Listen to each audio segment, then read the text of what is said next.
Good evening and welcome to the regular meeting of the Oxford Preparatory Academy Board of Directors on July 21st, 2026, 6 p.m. closed session, 7 p.m. open session. I am calling the meeting to order at 6 p.m. and roll call. Member Smith is present. Member Filer here. Member Travis here. Member Sue Here. Thank you. Approval of the agenda for the regular meeting of the Oxford Preparatory Academy Board of Directors on July 21st, 2026. May I get a motion and a second, please? I'll motion. Second. Thank you. Any discussion? All right, all in favor, please say aye. Aye. Any noes? And any abstentions? All right, the motion passes. We have moved to flag salute and member Ryder is going to lead us flag. Okay, please stand. Lift the flag and put your right hand over your heart. Ready to begin. I pledge allegiance to the flag of the United States of America and to the republic for which it stands, one nation, under God, indivisible, with liberty and justice for all.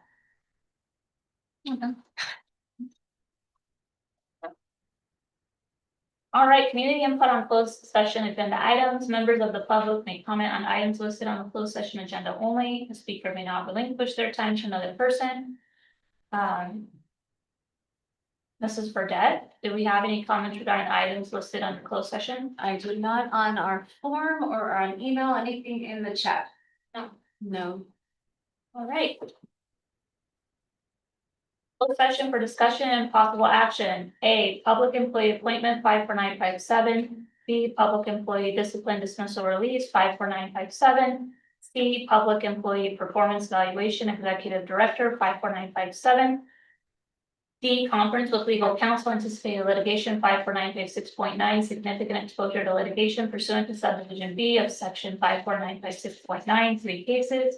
And E, conference with real property and associates 54966.8, Dr. Serene Smith, Middle School 22182, Barbara, Laguna Hills, California 92653, Saddleback Valley 22882, Dumont Drive, Lake Forest, California 92630, in South Orange County 23000, via Santa Maria, Mission Viejo, California 92691. And with that, we will move to the closed session at 6:03 p.m. Thank you.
All right, welcome back. The meeting is reconvened to open session at 7:20 p.m.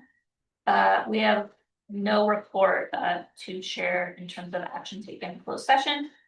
Community input, members of the public may comment on items listed on the agenda or non-agendized items. Speaker may not limit their time. Another person, this is for debt. Are there any comments on agenda or non-agendized items? Dr. Smith, there are not at this time. Anyone in the audience or anyone on chat? Thank you. Items for presentation and discussion. A, Oxford Preparatory Academy Board Policy Updates for 3. And I will turn it over to Mrs. Decker.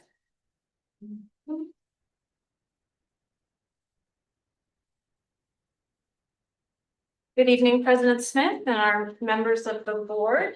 So we are going to start this evening with an overview of 3 policies that we are reviewing.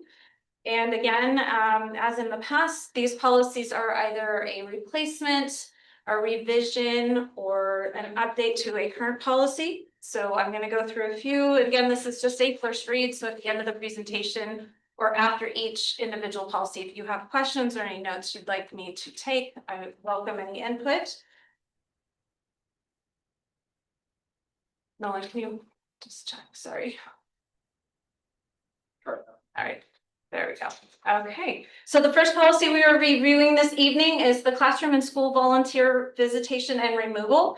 This is a new board policy that is replacing board policy 1240 volunteers and replacing board policy 1250 visitors and outsiders. So it's combining those 2 policies.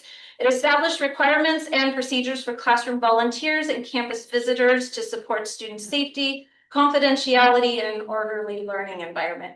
It also outlines volunteer eligibility, visitor registration, observation protocols, and expectations for conduct on campus. Are there any questions on this first read policy at this time? Anyone? I have some. Okay. Mine's still loading. Okay. One just general comment, and this applies to all the policies. I think just cleaning up when we say employees or staff, we tend to use terms interchangeably, but in some instances it matters what we're talking about. So that was one suggestion. And on the definitions, I was wondering on the second bullet, it says all visitors who are not parents or guardians of a student must have a specific and educationally relevant purpose for their visit. I just wondered, was this necessary? Like, shouldn't all visitors, whether they're a parent, a guardian or not, have a specific and educationally relevant purpose?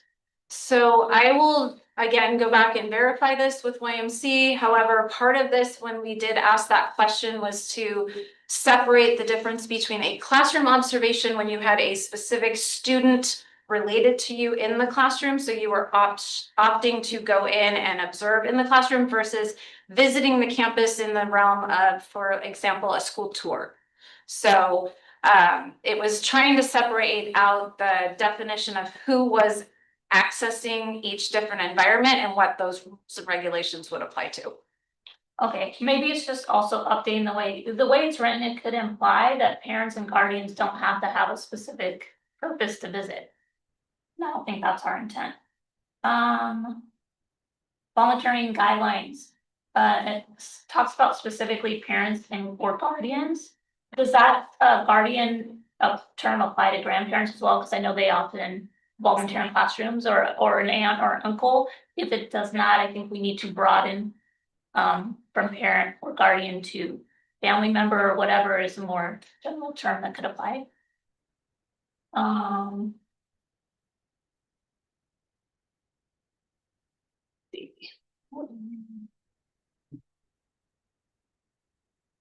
Okay, in the visitation section, number 1, the last sentence. Sorry, it's been a minute since I went through these. Looked at my notes. It says parents, guardians seeking to visit classroom during school hours must first obtain the approval of the classroom teacher and the executive director or the designee. And my question is, can a teacher veto an observation even if the ED or designee wish to allow it? No, the teacher needs to be notified, so we will update some of that language there, just to make it more clear. Yes, I think the intent was to make sure they were notified. Bullet is. Correct, Okay, thank you. yes.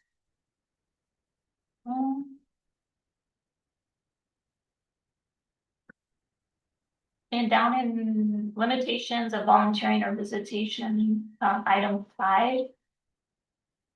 The first sentence, talks about any visitors directed to leave by the executive director, definitely will not be permitted to return to the chargeable campus for at least 7 calendar days. And I was wondering, does there have to be some process for that determination? Of 7 days, or is it just automatic?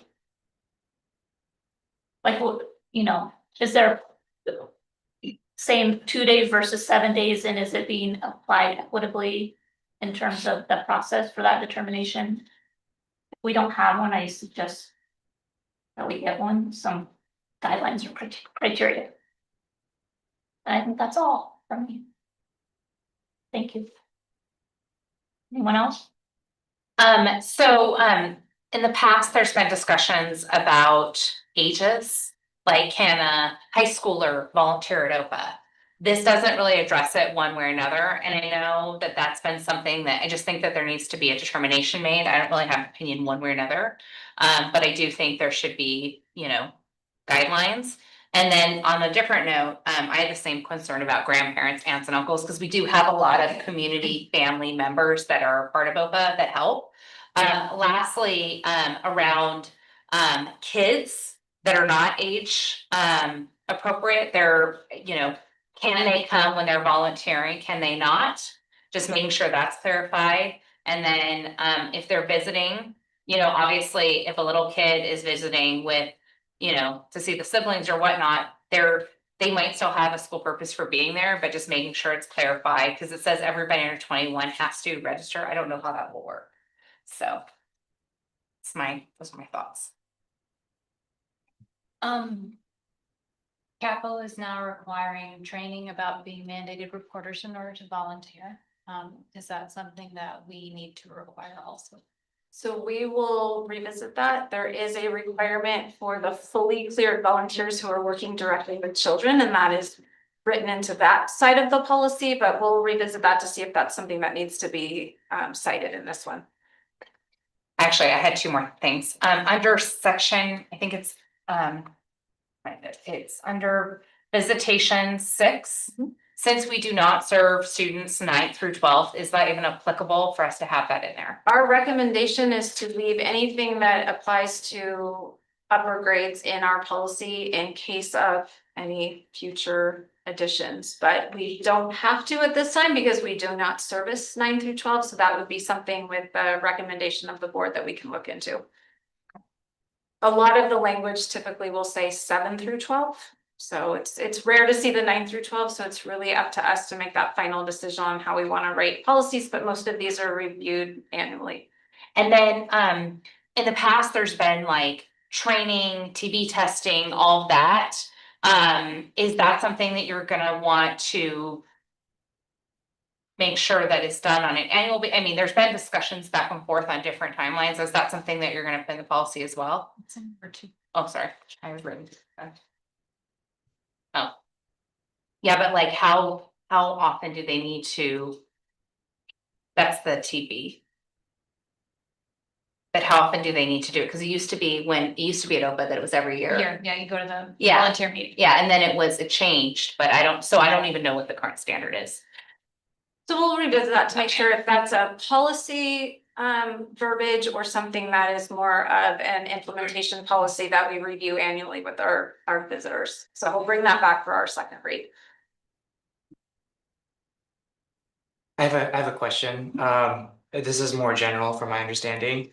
So much of these guidelines are focused on volunteers in the classroom. Are there ever volunteering work done outside of the classroom? And do we need to maybe think about incorporating guidelines for that? Yes, so that's something we can definitely loop back because there are definitely opportunities outside of the classroom that happen pretty frequently at OPA. So Okay. I will loop back on that one as well. Thank you. Appreciate the input. Good on this one? All right. Again, we'll go to the next one again for a first read. So thank you for your input and please provide all the input. That's our goal, is for the next read to have it very clear. So the next one is Community Code of Conduct. This is a new policy that will replace our current board policy, civility. Just didn't have a board policy number, it just had a 2012-002 number. And this is expectations for respectful, professional, and constructive interaction amongst parents, guardians, visitors, volunteers, staff, and other members of the school community. Any input, comments, suggestions? You want to go first this time? I have a philosophical question. Typically, it's a decision to decide to do code of conduct for civility. Why did we decide to go from civility to code of conduct? And I know you guys, you guys did some governance. We did, and at the time, it was not that we were replacing one. So Oh. that is a recommendation that has been updated. Okay, is that YMCA? Yeah. This is the recommendation for YMC. Oh, okay. That's my big overarching question. So I'm sorry, the recommendation from YMC did not use civility with this. Did- Was there rationale? Just curious. Discontinue civility, this is supposed to incorporate all of that into the current language. This is the most updated legal requirements. Does that answer, you want more?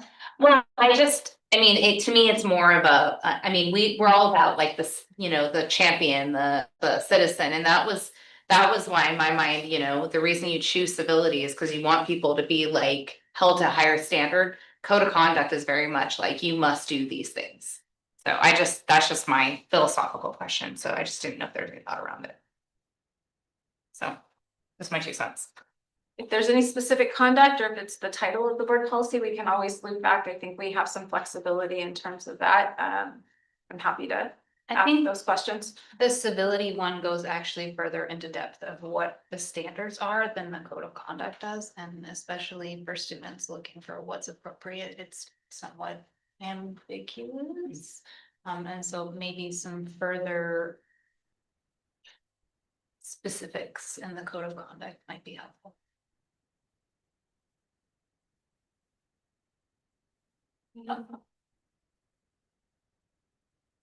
So for me, in conduct expectations, B says OPA teachers and staff shall strive to respond to emails within 3 school days. Somewhere below it says they will respond within 3 days. So I'm just wondering, in all areas, we should say we'll make reasonable efforts to respond within 3 school days. And again, I've already sent all of these in, my feedback in terms of taking notes. Let's see. Down under the topic, so conduct expectations. E. The first attempt to resolve an issue directly with the teacher staff member in question. I'm wondering, should any first attempt to resolve language include something like unless concern involves allegations of discrimination, harassment, retaliation, misconduct, or circumstances in which direct communication would be inappropriate. So the way it's written, it's like sending it back, possibly sending someone back to someone they're accusing. And I don't think we want that in all scenarios, right? Yes. Okay.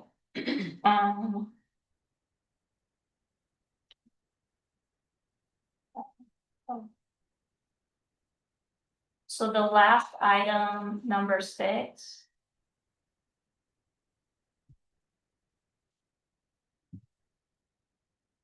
Okay, I was thinking this is about things going back to the executive director designee. And then I thought, given we include complaint channels within this policy, should we include a conclusion disclaimer such as nothing in the policy shall be interpreted to limit a community member's rights to communicate concerns to governmental agencies, the charter school board, the charter authorizer, or otherwise engaged in lawful protected speech? That's a question for YMC. Okay, I have one more comment. The code of conduct in the scope. It actually limits who it applies to parents, guardians, volunteers, visitors, etc. It does not actually include students or staff. So we're limiting the amount of people this policy applies to instead of disability, which was more everyone. Yeah. Which is why Yeah, I didn't think we were replacing it. I thought we were adding to it. But yes, if we're replacing civility, the scope needs to include students and staff. well, Well, now, it says all members of the OPA community, but it's implied then, so I think, yes, we would be specific in the list that follows that statement too. So.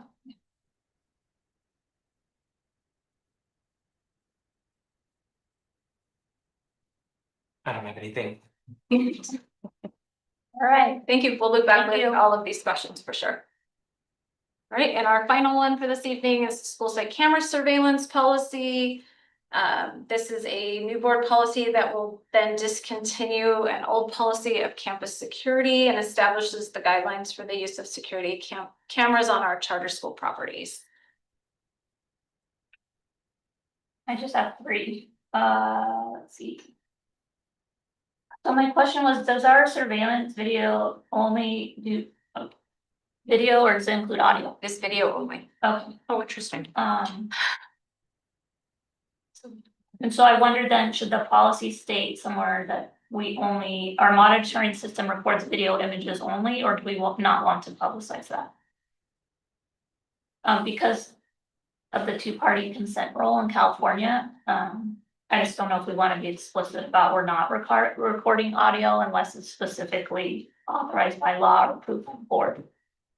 So a question, and then in definitions, the third bullet, where it lists gymnasiums during public activities. I was wondering why only during public activities? And what does that mean and why is it specifically listed with gyms? So the YMC explanation for this one was because the gymnasium / honor hall / multi-purpose room space could be considered similar to a place where students in a PE class might be changing, doing activities such as physical fitness testing, things that would be more confidential than a typical open space. So why the classroom versus the gymnasium, classroom is listed as a public space because public does have access to classrooms per our other policies during the school day, whereas the gymnasium, it would have to be kind of making that judgment on whether that place was private during those school times because of the nature of the activities going on in that space. Thank you. So would we want to include, like, if gymnasium is meant to cover honor hall, should that be added? That would Because be, I wouldn't know in my mind that it's And- considered a gym. yes, Okay. we'll do that in the OPA language to make sure that's covered so they know we don't have a traditional gymnasium. That would be our honor hall / multi-purpose room, which would then align with our facility use agreements. You asked a lot of the same questions I asked in governance, and the answer about audio was, that you can add language to the policy, but you don't need to, it's already built into the state law. Well, so I guess it's a question then on our preference, like, do we want to say something that we're only recording video images and not audio unless specifically authorized? Or not worry about it? I don't have a strong opinion either. I don't have I a don't either. I'm fine to leave it as it is. That was my last thought on this one. Anyone else? It doesn't cover the playgrounds under public areas. And so, and I don't know if that's because it's including the same thing, the gymnasiums, it's saying cafeteria, classrooms, learning labs, but it doesn't actually say like playgrounds. And so would we want to include that as well? Because that's where a lot of this would be where you actually want. Yes, we'll look into that to make sure it's covering all of like the blacktop playgrounds. Whatever language that we're Yeah. currently using to make sure it's explicit. I asked this question too, and the answer was, areas known as where you want to list where there's a reasonable expectation of privacy, and the playground would not be an area where there's a reasonable expectation of privacy. Okay, But that's why they had parking lots. That's why. Yeah, exactly. Yes. We all had the same mindset.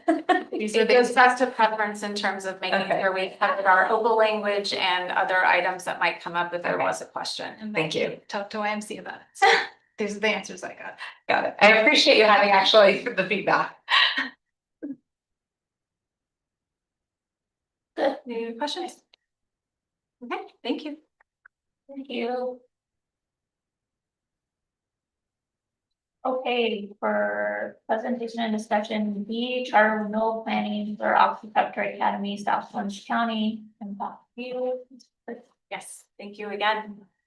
All right, thank you. Good evening. So we are going to provide a brief overview of our charter renewal process. We are currently starting the process for our South Orange County location whose charter expires in 2027. So I'm just going to go over the expectations, how our charter renewal process works, and some requested timelines that we just want to share with the board so you're aware of where we're at in the process.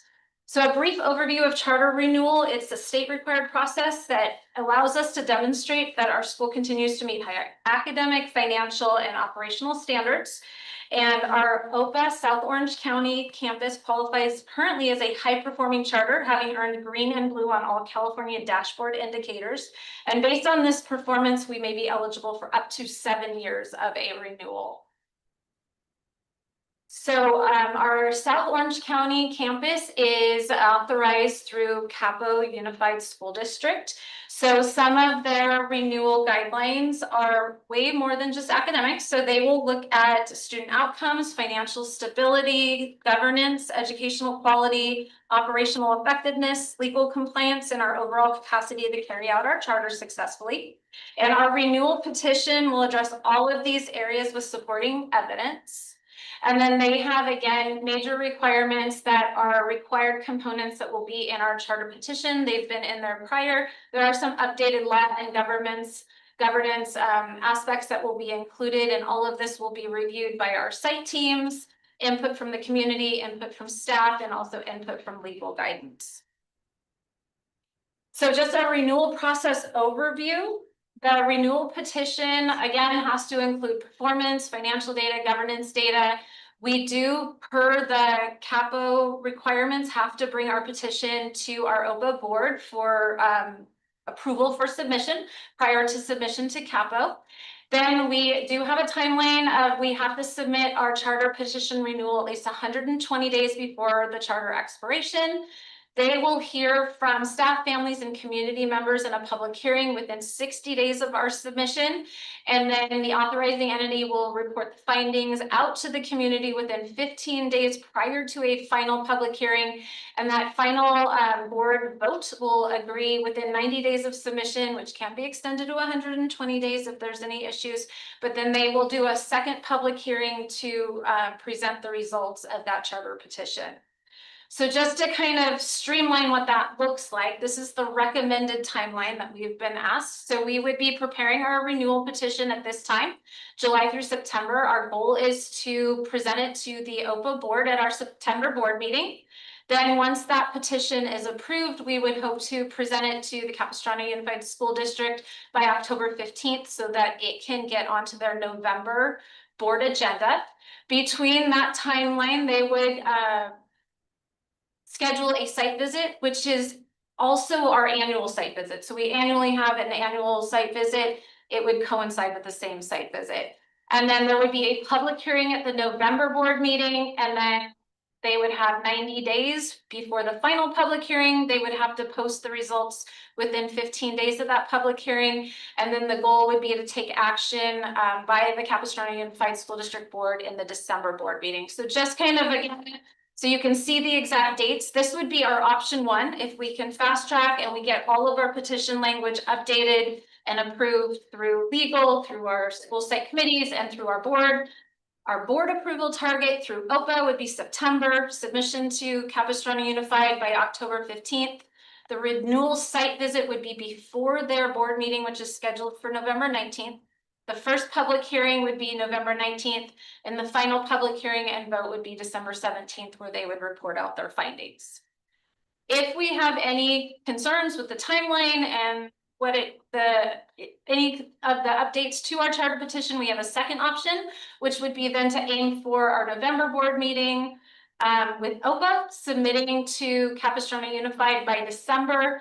They would do the renewal site visit before January. The first public hearing would be January and the final vote would be February. This is still a very proactive timeline. So this is well before our 120-day timeline, but this ensures us that we have plenty of time to get to their board. We are very confident that because we are a high-performing charter, that there will be no issues with our charter petition, but this builds in enough timeline for anything to backwards plan if anything has to be adjusted or resubmitted, and we're way within our timeline. So this is our expectation.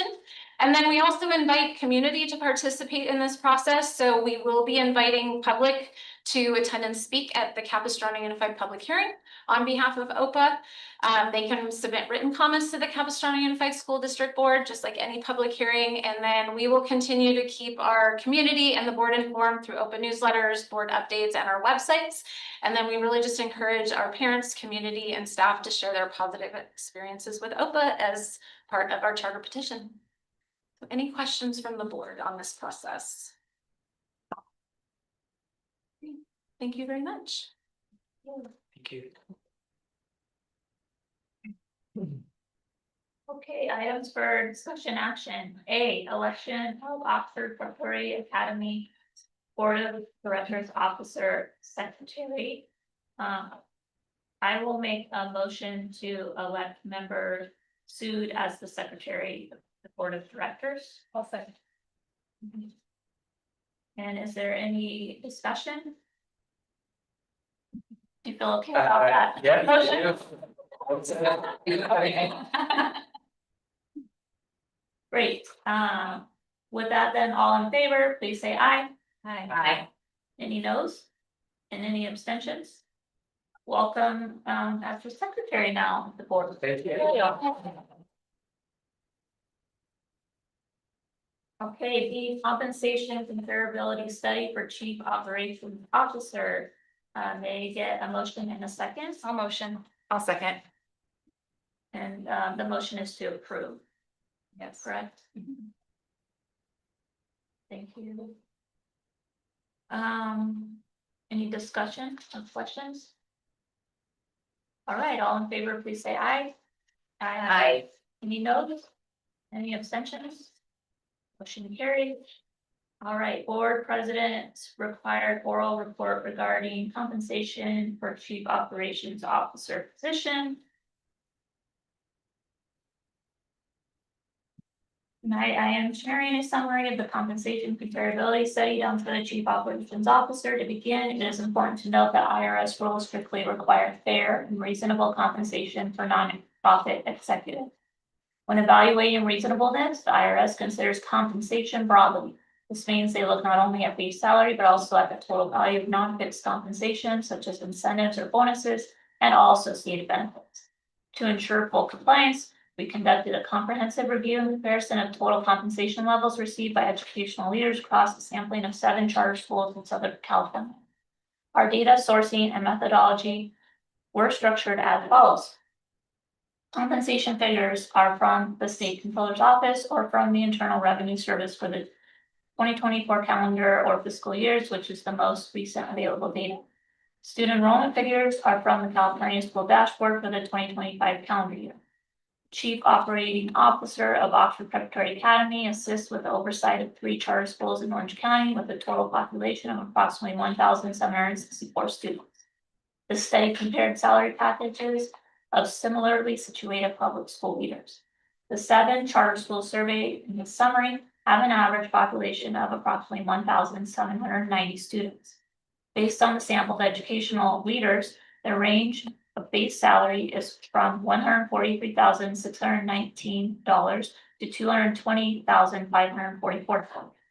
To provide a current economic comparison, 3% was added for each fiscal year to arrive at updated figures for the 2026-2027 school year, which would provide an average base salary of $188,706, an average total compensation of $220,525. Salaries can range based on many factors such as experience, tenure at the school, student population, staff size, and location of the charter organization. With that, I move approval of the compensation comparability study. Do I have a second? I'll second. Thank you. Any comments or questions? All right, all in favor, please say aye. Aye. Any noes? And any abstentions? All right, the motion carries. And D, Chief Operations Officer Employment Agreement. May I get a motion to approve the agreement? I make a motion. Thank you. I'll second. Thank you. Any questions or comments? All right, all in favor, please say aye. Aye. Any noes? Any abstentions? Okay, the motion passes and we welcome Jonathan McCormick as our new COO. If you'd like, we'd love to have you come up and share a few words with us.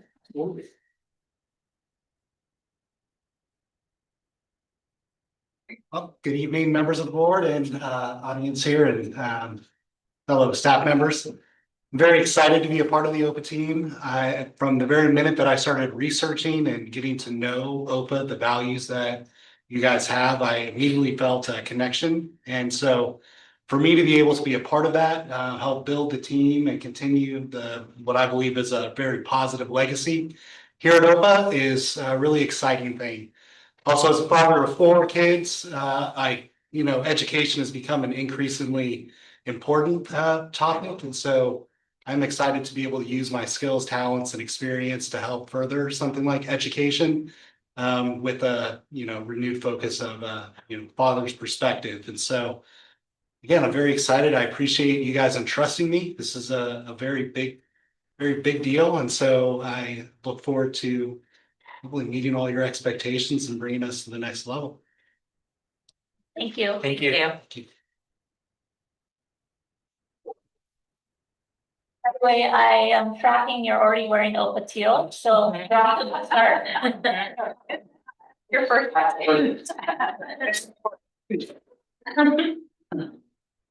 All right, action item E, resolution number 2027-01, general purpose authorization for Commerce West Bank. And something else to read, right? Yeah. Okay.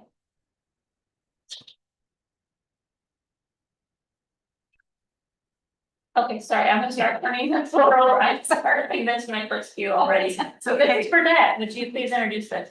Thank you, President Smith.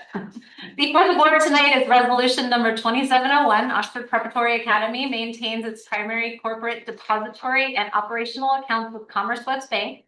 With our recent leadership transitions and upcoming administrative reorganization for the 2026-2027 school year, OPA must update its authorized corporate signers and documentation filed with the bank and the Secretary of State. Staff recommends approval as submitted. Thank you. Do we have any public speaker cards or digital requests to speak on this item? We do not at this time. Any comments online? We do not. All right, seeing none, I will now close the public comment. Let's see. Now bring the item back to the board for discussion or questions. Do anybody have any questions? I have one. Under the Secretary of State, the Secretary of State Statement of Information, it has Heidi listed as the Chief Financial Officer. That is not the correct title. It is Director of Fiscal Services. I had it up, now I don't have it. So I'd like to make sure that that's corrected. So with our filing with the Secretary of State. I've also asked related to that, Oh, there it is. for a full assessment of the document and who's authorized to sign what. As well as even outside of Commerce West Bank signatures and what they require for us to do a resolution, being clear. That we're aligned with our policies, or if it's not explicit in a policy, that we're then approving it separately as a board. Mhm. So just for everyone's awareness, that's a task. Well- For that to do it well. And I'm actually surprised that Heidi, who's not in a cabinet level position, is listed even on here as an officer, because usually it's. The officers are the board and the executive staff, and so is Heidi considered an executive staff member? I just don't know, and so I'm just asking the question. Hey, she's going to be a staff expert. If you prefer to have basically the cabinet member, it would be our chief operations officer. Mhm. And then, of course, Jamila, Sek, who serves as our remote CBO with Charter Impact. But I think it wouldn't be appropriate to probably list her. Mhm. So we could update it to reflect our chief operations officer in that position. Okay, It's easy to update. Okay. And also with what board president Smith mentioned as another issue, then we can easily update that and check to make sure it complies with our policies. okay, perfect. I saw that and I was kind of surprised when I saw that because it didn't make sense, because it literally had Heidi listed as an officer, which I was like, oh, that's new. And then I literally looked up her title, because I'm like, I didn't think that was her title. So, I don't know if we're ready to motion yet, but, I'm wondering if there's be a comfort with motioning, conditional upon the requested updates regarding who's authorized. Yes, and I think based on the recommendation would be to have the new COO. And not Heidi listed. But to your point, I agree with you. It would be great to see kind of the structure.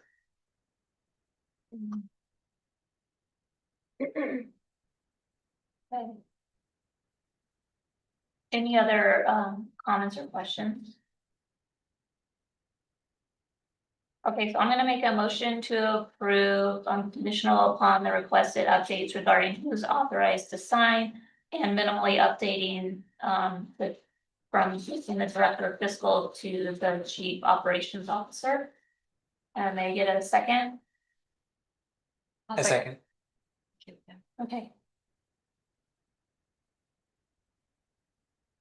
Who seconded? Member I did. Food, thank you. All right, and then we'll do a roll call vote. Member Smith is aye. Member Fryler? Aye. Member Travis? I, And member Sue? Aye. Right, thank you.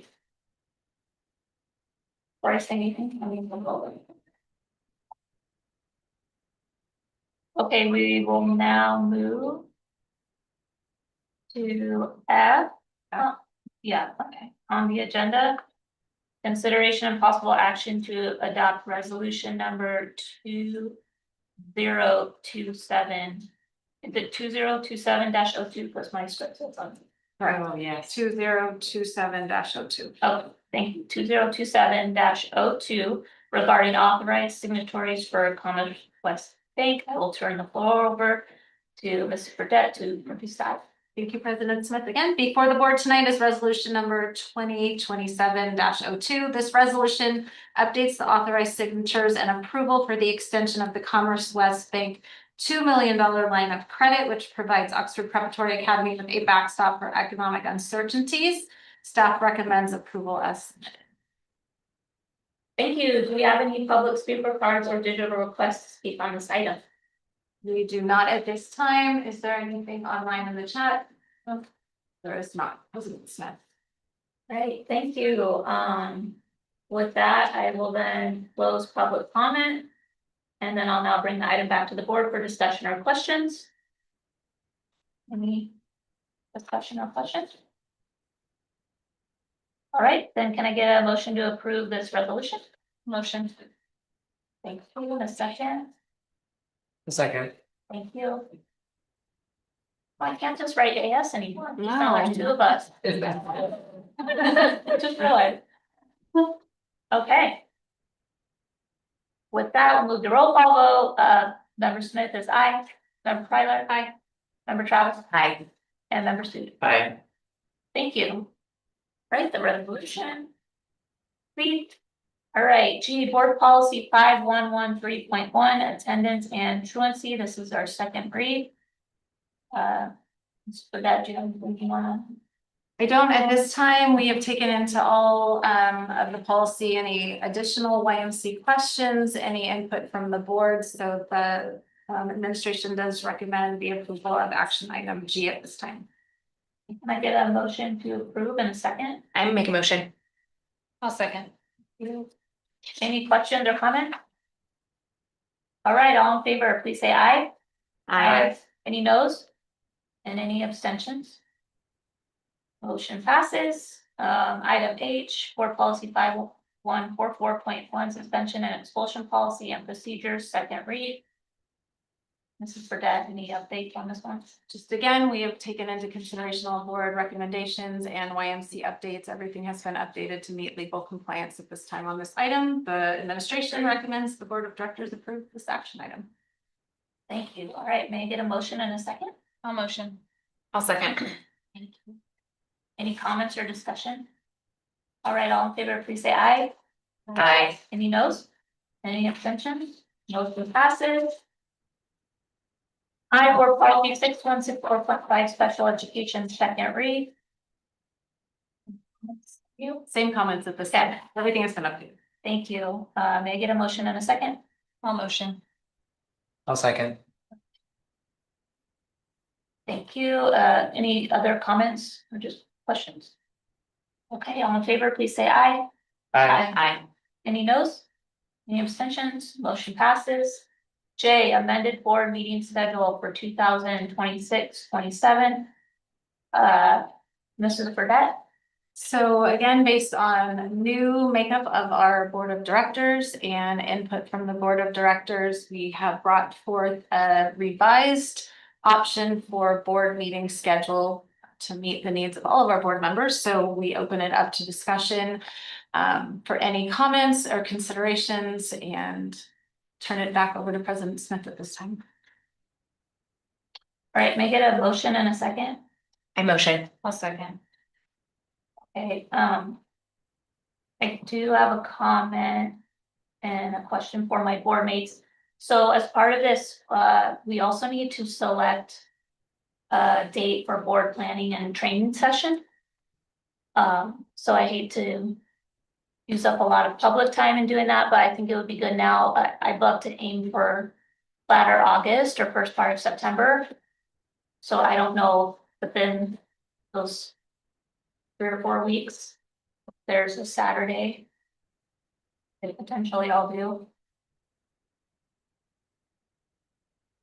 The last weekend in August, I'm out of town. But if we have to push it out further, we absolutely can, but I just wanted to starting. I'll be out of town first week of September. I'm out of town first and Saturdays in August. When it's free. So, The 22nd is the only one. I'm sorry, what? The 22nd, I don't think anybody has said there's an issue with that date. 22nd is a Tuesday. August Oh, 22nd. August 22nd, sorry. That would work for me. What? What'd you say though? No, it's just. Oh. So August 22nd, we would add then as a, It would be like a half day, correct? well, so that's the part 2 of this conversation. So far, let me pull up my list. I'm tracking potential topics that I wanted to run by you all and get input on. Of course, we will continue to workshop these between now and then, but I was thinking we need to review the governance calendar as a board, and that's looking at the full year at a glance. And when we're doing what in terms of governance items as a board, and then where we have flexibility and some decision making to do in terms of when we want things to land throughout the year.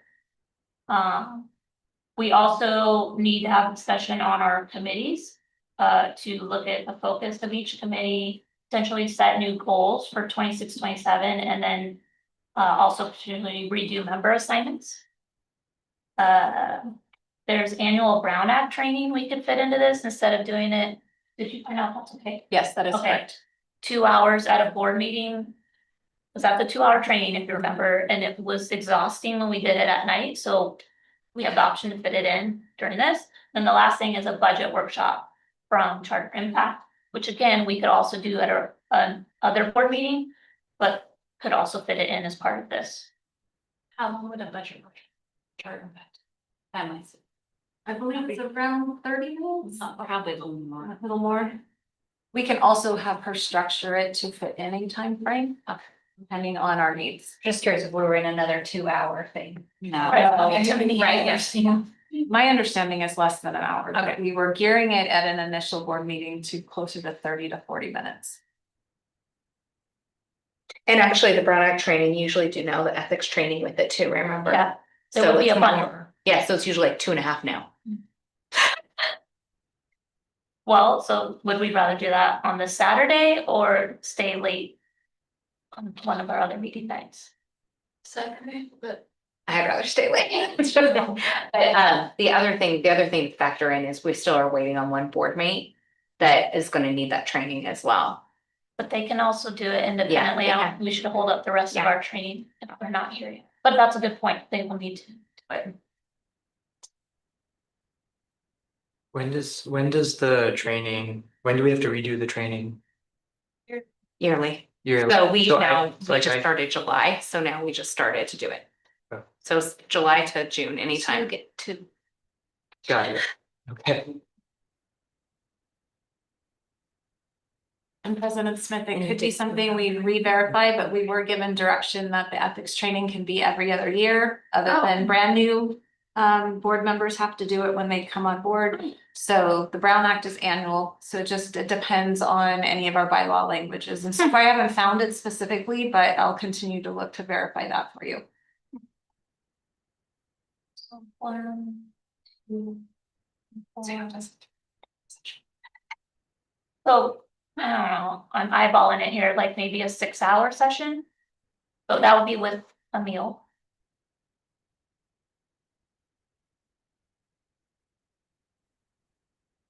Don't have a problem with that.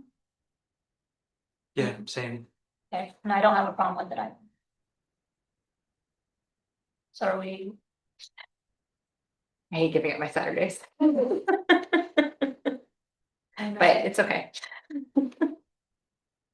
okay, well, for now, we'll call this the straw man of that day, but we'll continue to refine and more messaging will come out about it, and then we have our regular board meeting before then, right? So, well, depending on, yes, it's before that, based on the updated 20th. The 20th. Yes. Okay, Can we get calendar invites for these new? Yes. Only because now I was just waiting until we board meetings. Yes, we will absolutely do that. We Which just one's didn't the want right you to one? have too many invites and cancellations. Thank you. So that it wasn't confusing, and then I will Yes, I continue to make appreciate sure I remind everyone time and location. so for August 22nd, is it okay for now if we do a 9 to 3? Sure. Okay, then, everyone good on that topic? I will then make a motion to approve the amended board meeting schedule for 26, 27, with the addition of a board meeting on August 22nd from 9 to 3. May I get a second? I'll second. Oh, I'm sorry, somebody already, You have to line already did. sorry, Delaney, Yeah. so can you amend your motion? I can amend my motion to add August 22nd as the board retreat date. Yes. Thank you, And I'll second. thank you. All right, all in favor, please say aye. Aye. All right, any no's? Any abstentions? All right, hopefully put that one to bed. Okay. Okay, get the contract, may I get a motion and a second to approve the contract? A motion. Second. Okay, thank you. And then, is there any discussion or comments on this one? Okay.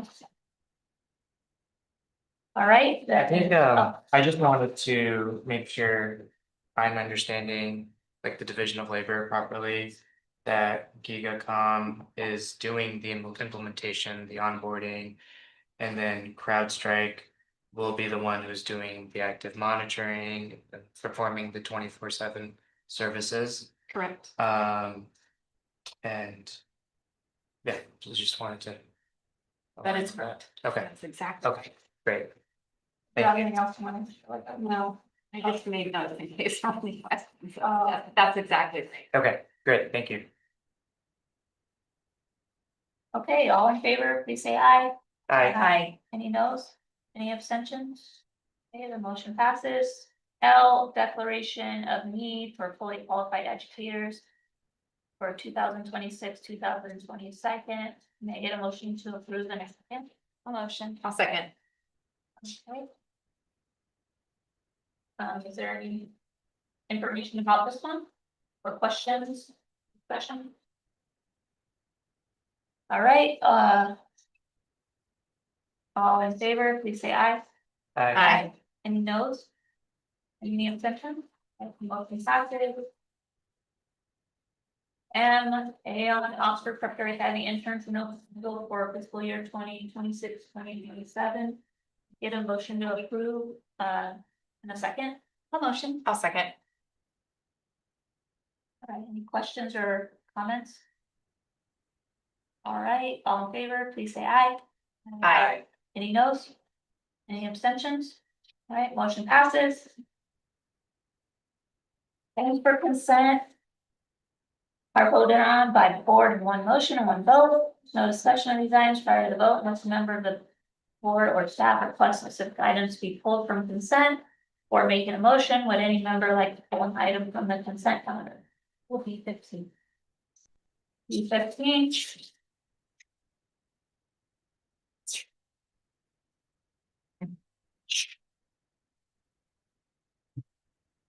Any others? C2. B2.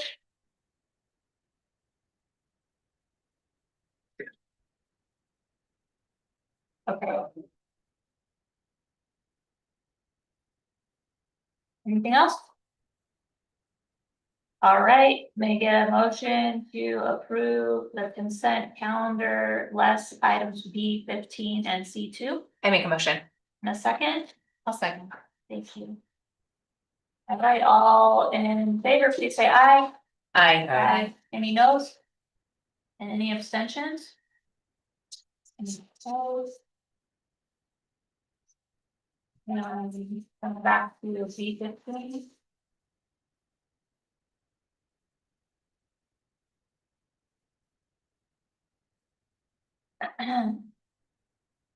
I get a motion to approve the Boys and Girls Club multiple program agreement. A motion.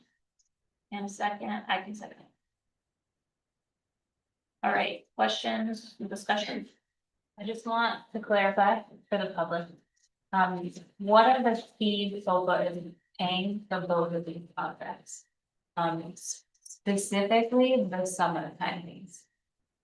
Because one has summertime listed as out of school time enrichment programming. To which one says. That there should be no fees for it, I believe.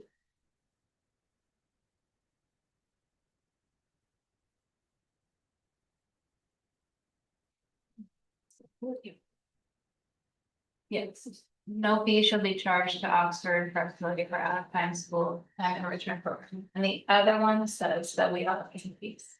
For ELOP, so. I understand this can be different things, so it is. I will do a very superficial one and then Mr. Holmes can give you a deeper dive. One of the number two, we actually rent our facilities to YMCA, excuse me, Boys and Girls Club. So that they can provide services to community members. We actually collect funding from them, $2,400 a month, to pay for that usage of our facility. Right. The other program, Chris, if you want to speak to that, we use special funding, we expanded learning opportunity program funding for our eligible students. Yes, and I believe also in the non-ELLP agreement, there's probably reference to our full steam ahead program that is assisted with in the summer. So Boys and Girls Club partners with us on a couple of levels, and one of which is they provide support in supervising students during class time and also in the summer during the full steam ahead program. Separately with ELLP for qualifying families, we pay an annual fee for each student, prorated for the number of days they are registered for program. With ELOP students, we pay for their registration. They attend, their attendance is not as mandatory as other after-school programs supported by the state, but so we pay a specific fee. For their summer participation, Boys and Girls Club policy asks us to pay an additional $100 registration fee that we cover for ELOP qualifying students to participate over that time period. And so, Can I correct the record? I said Boys and Girls Club. That actually referred to YMCA. Yeah, the one that I referred to, correct? oh, I Yeah. apologize. I No, missed that was me, not you. Yeah. Just want to make sure that I correct that. I was just making sure everyone understands that those are different things so that the fees are not the same. Yes. One more question, probably not for you. Right.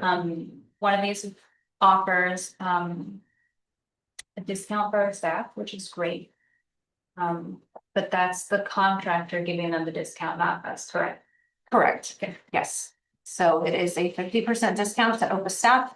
It's the full provision of all of their after-school programs, non-student day programs, but the staff would pay directly to that. Great, thank you. And that was newly negotiated, right? That was newly negotiated. Thank Great you. job. Thank you. Nice. Any other questions or comments? All right, all in favor, please say aye. Aye. Any noes? Any abstentions? All right. Motion passes. And then to C2, may I get a motion and a second to approve? I'll second. And then questions or comments? Yeah, so this handbook is quite extensive this time, and it was confusing to me on why some of the pieces of policies was put in the handbook, and then some policies were actually put at the end of the handbook. And to me, there's always been like, if you want all the policies, go to the website because they change throughout the year. We don't want them to see a dated policy. So I guess my question is why are we putting the entire policies in the handbook now?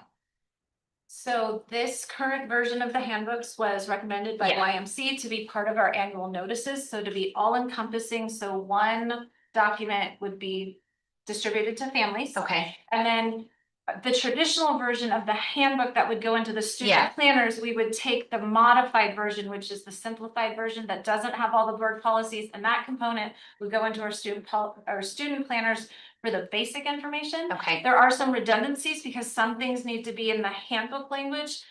And then in some cases, you need the full policy Okay. language. thank you. Thank you. I just wanted to hear that answer because it was confusing to me as to why some policies were not all in there and then some were and abbreviated and whatnot. So, yeah. Is there a statement in there, that says something to the effect of, board policy at this point of time, but for latest, you can find them on the website? There is something that says, Number. there's like a line that says to see all the board policies, go to the website, but it doesn't say anything about a point in time. I don't remember. It's literally in the first few pages. It Yeah. says all board policies are listed at OPA, this website, this page, so it points them directly to begin with. And then the language in the policy. If it's But supposed to be, signaling that they could possibly change after the printing of that. that language is not directly in there, but we can add that if that's a recommendation. I'm just wondering, I don't know, what do you all think in terms of signaling, like? Again, that they're. I agree with you. Okay. Yeah, 'cause That there's annual revisions, that they're updated on a regular basis. We can keep it generic, because some policies are not updated annually, but we get updates, and obviously if any updates come in, we want the public to be notified. Oh, it says the most updated policies are on the website. It does say it. maybe got a printed date, just so them. This is when we got it. Comparatively date wise.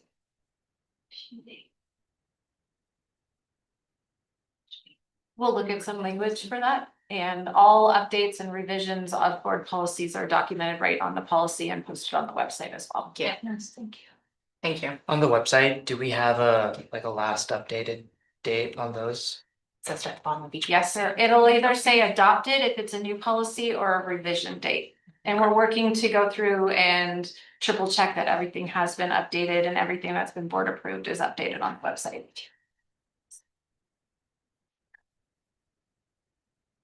Any other comments or questions? You guys good? One. All right, so all in favor, please say aye. Aye. Any noes? Any abstentions? Right, have our handbooks. Yay. Okay, Executive Director Report, Mrs. Burdette. Yes, so I have a couple updates for today. First of all, again, I would like to thank the board for all of your hard work closing out the 25-26 school year and starting to open the 26-27 school year. And welcome to our new board member Sue. We're happy to have you here with us this evening. I'd also like to welcome John McCormick as part of our executive cabinet team. So welcome to you. I'd also like to thank a big thank you to our full steam ahead staff, families that attended and administration that ran an excellent summer program. We'll be giving the board a full update in the next board meeting on our successes and some of our goals and objectives for the following year. We have some exciting news to report out about the middle school that we will be celebrating in a future board meeting. We were notified over the summer that they have now reached national schools to watch status. So that is a huge accomplishment. So congratulations to our middle school. And again, we look forward to celebrating you moving forward. Thank you. Okay, Board of Directors reports, Member Pryler. Welcome, Maggie. Thank you. Very exciting first meeting. Congratulations again. Welcome, Mr. Sue. We're excited to have you. Hopefully we'll have another one soon.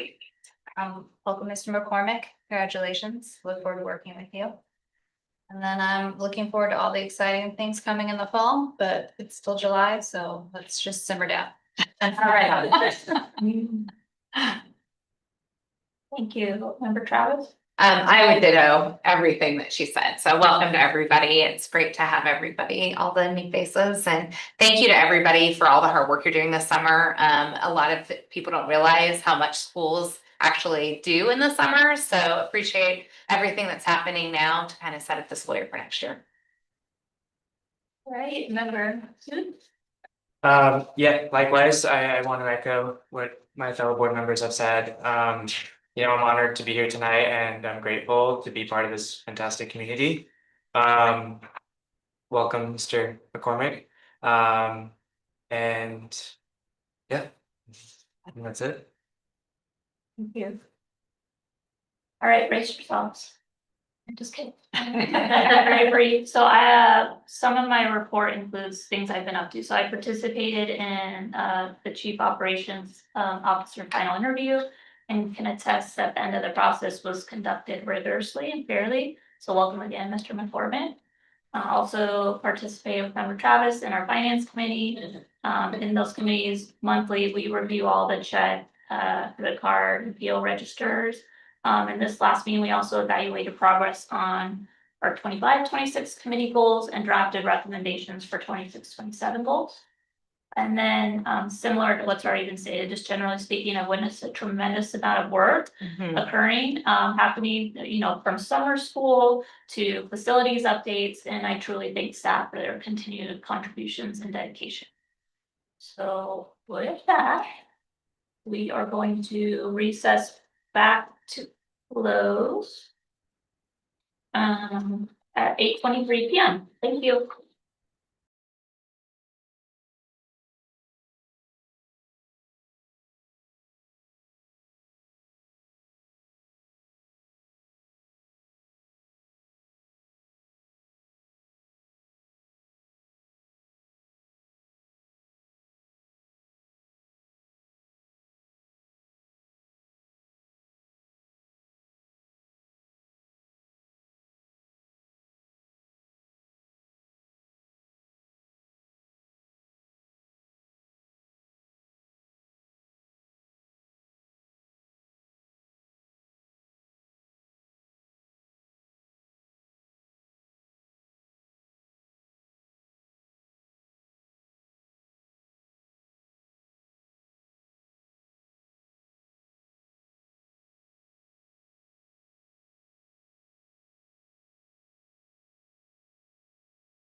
What?